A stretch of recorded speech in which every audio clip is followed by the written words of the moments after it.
Shri M Jayendran, ഇപ്പോൾ NSSുമായി ബന്ധപ്പെട്ട് അല്ലെങ്കിൽ SNDP യോഗവുമായി ബന്ധപ്പെട്ട് ഇതാ പ്രീണിപ്പിക്കാൻ നടക്കുന്നു കോൺഗ്രസ് എന്നൊരു വിമർശനം ഇനി CPM-ൽ നിന്നുണ്ടാകില്ലല്ലോ അല്ലേ?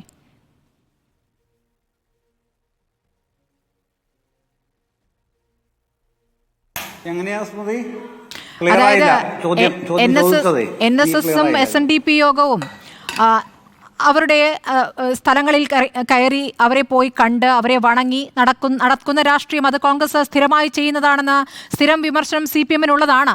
പക്ഷേ ഇനി അങ്ങോട്ട് ഭൂരിപക്ഷ വോട്ടാണ് നിങ്ങൾക്ക് നഷ്ടമായി പോയിട്ടുള്ളത്. ആ ഭൂരിപക്ഷ വോട്ട് തിരിച്ചുപിടിക്കാനുള്ള ന്യൂനപക്ഷ വിരുദ്ധ പ്രസ്താവനകൾ ആവർത്തിച്ചു വരുന്നു. അപ്പോൾ ഈ SNDP യോഗത്തെ കാണാൻ പോകുന്നതും അല്ലെങ്കിൽ NSSനെ കാണാൻ പോകുന്നതും ഇനി അവരുമായി ബന്ധപ്പെട്ട് കോൺഗ്രസ് മയപ്പെടുന്നതും CPM-നെ വിമർശിക്കാൻ പറ്റുമോ എന്നതാണ് എൻ്റെ ചോദ്യം.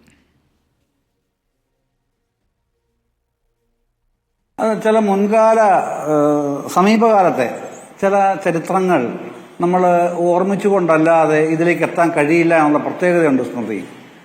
കാരണം രമേശ് ചെന്നിത്തലയുമായി വെള്ളാപ്പള്ളി നടേശൻ വളരെ വ്യക്തമായി അകന്നത് എതിരാവുന്നത് എപ്പോഴാണ്? 2015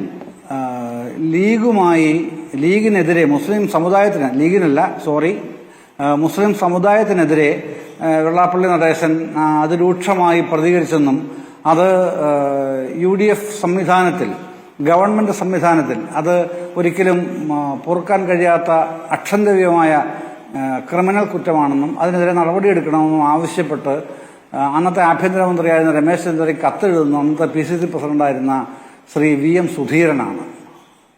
സുധീരന്റെ ആ കത്തിൽ അപ്പോൾ തന്നെ വെള്ളാപ്പള്ളി അറസ്റ്റ് ചെയ്യാൻ സുധീരന്റെ കത്തിൽ തന്നെയാണ് ആഭ്യന്തരമന്ത്രി രമേശ് ചെന്നിത്തല ഉത്തരവ് ഒപ്പിടുന്നത്. സുധീരൻ അയച്ച കത്തിൽ തന്നെയാണ് ഒപ്പിടുന്നത്. ആലുവയിൽ വെച്ച് വെള്ളാപ്പള്ളിയെ അറസ്റ്റ് ചെയ്യുന്നു. സ്റ്റേഷനിൽ കൊണ്ടുപോയി ജാമ്യത്തിൽ വിട്ടു. അത് വേറെ കാര്യം. സ്റ്റേഷൻ ജാമ്യത്തിൽ വിടാൻ കഴിയുന്ന ചാർജ് അല്ലായിരുന്നു ഉണ്ടായിരുന്നൊക്കെ ചർച്ച അന്നുണ്ടായിരുന്നു. പക്ഷേ സ്റ്റേഷൻ ജാമ്യത്തിൽ വിട്ടു. അന്ന് മുതലുള്ള പരസ്യമായ എതിർപ്പ് രമേശ് ചെന്നിത്തലയോട് വെള്ളാപ്പള്ളി നടേശനുണ്ട്. അത് രാഷ്ട്രീയം ശ്രദ്ധിക്കുന്ന എല്ലാവർക്കും അറിയുന്ന വ്യക്തമായ വസ്തുതയുമാണ്. അത് പെട്ടെന്ന് ഇപ്പോൾ രമേശ് ചെന്നിത്തല ഏറ്റവും യോഗ്യനാണ് എന്ന് പറയുന്നതിലേക്കാണ് ഇപ്പോൾ എത്തിയിരിക്കുന്നത്. ഒരു കാര്യം, എന്തുകൊണ്ട്? സതീശനെ അറിയാം, VD സതീശൻ എന്ന പ്രതിപക്ഷ നേതാവിന് അറിയാം എന്താണ് ഇതുകൊണ്ട് ലക്ഷ്യം വെക്കുന്നതെന്നുള്ളത്. വെള്ളാപ്പള്ളി നടേശനെ സൂക്ഷ്മമായി മനസ്സിലാക്കാൻ ശ്രമിച്ചിട്ടുള്ള എല്ലാവർക്കും അത് മനസ്സിലാവുകയും ചെയ്യും. കാരണം ഇതൊരു സാധനം എറിഞ്ഞു കൊടുത്തിരിക്കുകയാണ് ശ്രീ വെള്ളാപ്പള്ളി. അത് രമേശ് ചെന്നിത്തലയെ ആളാക്കാൻ വേണ്ടി ഉള്ള പണിയായിട്ടല്ല വെള്ളാപ്പള്ളി അറിയാവുന്നവർ കരുതുക. മറിച്ച് അദ്ദേഹം ചെയ്യുന്നത് ഈ കോൺഗ്രസ് എന്ന രാഷ്ട്രീയ പ്രസ്ഥാനത്തിൽ, പാർട്ടിക്ക് ഉള്ളിൽ ഒരു ട്വിസ്റ്റ് ഉണ്ടാക്കുക. അതാണ് വെള്ളാപ്പള്ളി നടേശൻ എന്ന കുശാഗ്രബുദ്ധിയായ തന്ത്രജ്ഞനായ സമുദായ നേതാവ് ലക്ഷ്യം വെക്കുന്നത് എന്നറിയാത്ത ആളൊന്നുമല്ല VD സതീശൻ എന്ന പ്രതിപക്ഷ നേതാവ്. ഒരു സീസൺഡ് പൊളിറ്റീഷ്യൻ തന്നെയാണ് സതീശൻ അത് വളരെ വേഗം മനസ്സിലാവും. പക്ഷെ അവിടേക്ക്, ആ ട്വിസ്റ്റിലേക്ക്, ആ ഗോളിലേക്ക് എത്തിക്കാതിരിക്കുക എന്നുള്ളതാണ് അദ്ദേഹത്തിന്റെ രാഷ്ട്രീയ വൈഭവം അദ്ദേഹം പ്രകടിപ്പിച്ചത്. അതാണ് പുറത്തെടുത്തത്. അത്ര കൗശലപൂർവ്വമാണ് ഇന്ന് കൊച്ചിയിൽ അദ്ദേഹം പറഞ്ഞിട്ടുള്ളത്. അതാണ് VD സതീശന്റെ നാവ് ശരിയല്ല എന്ന് പറഞ്ഞിട്ടും ഒരു പ്രതികരണമാണ് അതൊരു വിമർശനമായി തന്നെ എടുക്കുന്നു എന്ന VD സതീശൻ സമ്മതിക്കുന്നത് അല്ലേ? അതെ അതെ അതെ അതെ അല്ല, VD സതീശനെന്ന് വളരെ വ്യക്തമായി മനസ്സിലായിട്ടുണ്ട്. വെള്ളാപ്പള്ളിയെ അറിയാവുന്ന എല്ലാവർക്കും വെള്ളാപ്പള്ളി എങ്ങോട്ടാണിത് ഈ ഗോൾ അടിക്കാൻ ഉദ്ദേശിക്കുന്നുള്ളത് അതിവേഗം മനസ്സിലാവും. അതിലൊന്നും ഒരു തർക്കവുമില്ല എനിക്ക്. പിന്നെ അതിനെക്കുറിച്ച് ഞാൻ ഈ ഘട്ടത്തിൽ അത്രേ പറയുന്നുള്ളൂ. ഈ ചർച്ചയുടെ ആ തുടക്കത്തിൽ അടുത്ത ഭാഗം പരിശോധിച്ചാൽ G. സുകുമാരൻ നായരുടെ കാര്യം എടുത്താൽ, കഴിഞ്ഞ വർഷം നമ്മൾ കണ്ടത് എന്താണ് കേരള രാഷ്ട്രീയത്തിൽ?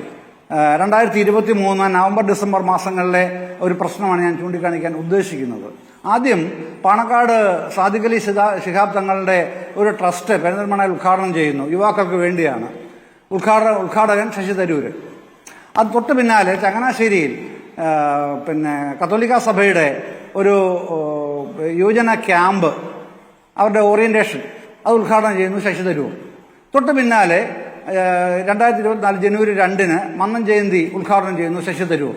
അങ്ങനെ മുസ്ലിം, ക്രൈസ്തവ, ഹൈന്ദവ സമൂഹത്തിന്റെ പ്രിയപ്പെട്ടവനാക്കി ശശി തരൂരിനെ അതിവേഗം കൊണ്ടുവരികയാണ്. അതിന് മാധ്യമങ്ങളുടെ നിർലോഭമായ പിന്തുണയും ലഭിച്ചിരുന്നു ആ സമയത്തൊക്കെ. പക്ഷെ അതിൽ പെട്ടെന്നാണ് ഒരു മാറ്റം ഉണ്ടാവുന്നത്. എങ്ങനെയാണ് ആ മാറ്റം ഉണ്ടാവുന്നത്? അത് നോക്കാതിരിക്കാൻ കഴിയുമോ? അത് മാറ്റം ഉണ്ടാവുന്നത് NSS ഉണ്ടായിട്ടുള്ള ഒരു പ്രശ്നം കാരണമാണ്. ഒരു പ്രശ്നം ഉണ്ടായി അവിടെ. ആ പ്രശ്നം എന്ന് പറയുന്നത് രജിസ്ട്രാർ ആയിരുന്ന ഇദ്ദേഹത്തിനെ നമ്മുടെ പഴയ ആറന്മുള ഡയറക്ടറായിരുന്ന വാസ്തുവിദ്യാ ഗുരുകുലം അതുണ്ടല്ലോ സുരേഷ്, പി എൻ സുരേഷാണ് ഈ ശശി തരൂരിനെ NSS എത്തിക്കുന്നത്. പക്ഷേ പി എൻ സുരേഷിന്റെ കുറച്ച് അമിതാധികാര പ്രവണതയും ജനറൽ സെക്രട്ടറിക്ക് തന്നെ എതിരായിട്ടുള്ള ജി സുകുമാരനാർക്ക് തന്നെ എതിരായിട്ടുള്ള ചില മൂവ്മെന്റ്സും ഒക്കെ സുരേഷ് രഹസ്യമായി നടത്തിയതും ഒക്കെ അറിഞ്ഞ ഉടനെ സുരേഷിനെ കയ്യോടെ പിടിച്ച് പുറത്താക്കുകയാണ് ചെയ്യുന്നത് ജി സുകുമാരൻ നായർ. പക്ഷെ എന്നിട്ടും പിന്നെയും സുരേഷിനെ അനുകൂലിക്കുന്ന നിലപാടാണ് ശശി തരൂർ പല ഘട്ടങ്ങളിലും പരസ്യമായും അല്ലാതെയും സ്വീകരിച്ചത്. അതിനോട് ഒരു കാരണവശാലും ഈ ഒത്തുപോകാൻ എന്ന് മാത്രമല്ല, അത് കണക്ക് തീർക്കേണ്ട വസ്തുതയാണ് എന്ന് തന്നെയാണ് ജനറൽ സെക്രട്ടറിയും അത് സ്വാഭാവികമാണ് കേട്ടോ. General secretary